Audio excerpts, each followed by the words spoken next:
Hello, and welcome to Turner Time Tutorials. This video is on how to use Siri to display the air traffic overhead.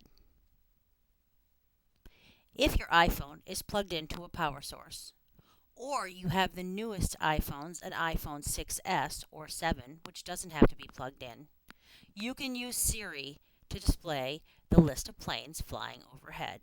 So simply say, "Hey Siri, show me the flights overhead." Okay, give me a moment.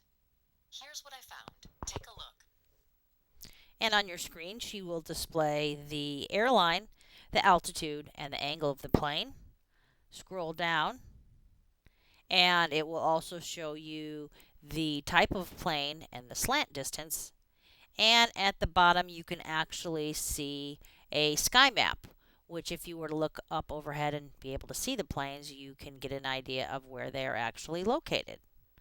So it's quite easy to ask Siri to show you the air traffic overhead, or you can ask her to show you the air traffic in any major area. You ask for air traffic over the Eiffel Tower or the Grand Canyon or any other location. Just a fun fact. If you have any questions, please contact us via email or telephone. Thanks for watching and have a productive day.